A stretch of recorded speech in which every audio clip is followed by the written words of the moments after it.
গাজায় যুদ্ধবিরতির আলোচনার মধ্যেই এখন বিশ্বজুড়ে নতুন প্রশ্ন উঠেছে। হামাস কি সত্যি অস্ত্র সমর্পণ করবে?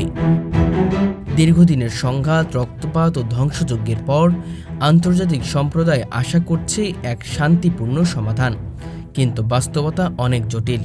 হামাস বহু বছর ধরে নিজেদের অস্ত্র ভাণ্ডারকে গাজার প্রতিরক্ষা ও স্বাধীনতার প্রতীক হিসেবে দেখে আসছে। সংগঠনটি বারবার বলেছে, ইসরায়েলের দখল, গাজার অবরোধ এবং ফিলিস্তিনিদের ওপর চলমান নিপীড়ন বন্ধ না হলে তারা কখনোই অস্ত্র নামাবে না। ফলে ইসরায়েল ও পশ্চিমা মিত্রদের পক্ষ থেকে হামাসের অস্ত্র সমর্পণের যে আহ্বান উঠেছে তা এখন পর্যন্ত কেবল ভূরাজনৈতিক আলোচনার মধ্যেই সীমাবদ্ধ। বিশ্লেষকরা মনে করছেন, হামাসের অস্ত্র সমর্পণ মানে শুধু তাদের সামরিক সক্ষমতার অবসান নয়, বরং এটি ফিলিস্তিনের রাজনৈতিক বাস্তবতাকেও পুরোপুরি বদলে দেবে। হামাস গাজায় যে নিয়ন্ত্রণ প্রতিষ্ঠা করেছে তা অস্ত্রের শক্তি দিয়েই টিকে আছে। তাদের হাতে রকেট, ড্রোন ও বিভিন্ন আধুনিক অস্ত্র রয়েছে, যা দিয়ে তারা বহুবার ইসরায়েলের উপর হামলা চালিয়েছে। ফলে অস্ত্র সমর্পণ মানে তাদের অস্তিত্ব প্রভাব হারানো।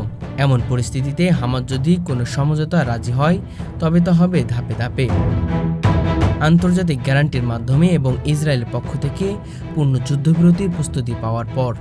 কিন্তু ইসরায়েল এখনও পর্যন্ত কোনো স্থায়ী যুদ্ধবিরতির নিশ্চয়তা দেয়নি, বরং বলছে যতক্ষণ না হামাস নিরস্ত্র হয় ততক্ষণ শান্তি আসবে না।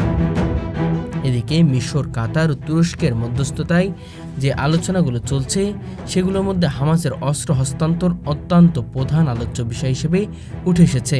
তবে মধ্যপ্রাচ্যের রাজনৈতিক বিশ্লেষকরা বলছেন, হামাসের মতো একটি গভীরভাবে প্রতীতির বিরোধী আন্দোলনকে হঠাৎ করে নিরস্ত্র করা অবাস্তব।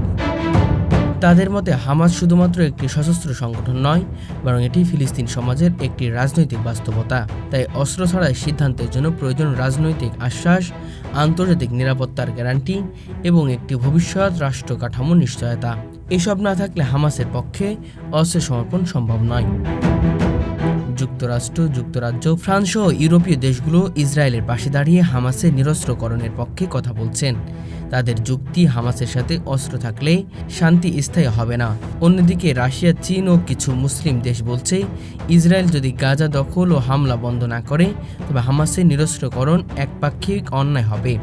এর মধ্যে জাতিসংঘ জানিয়েছে, যে কোনো অস্ত্র সমর্পণ প্রক্রিয়া আন্তর্জাতিক পর্যবেক্ষণে ও নিরাপত্তা নিশ্চয়তার আওতায় আনতে হবে। সময় বলে দেবে হামাস সত্যি অস্ত্র ছাড়বে কিনা, নাকি এই প্রশ্নের গাজার নতুন সংঘাতের সূচনা হয়ে উঠবে।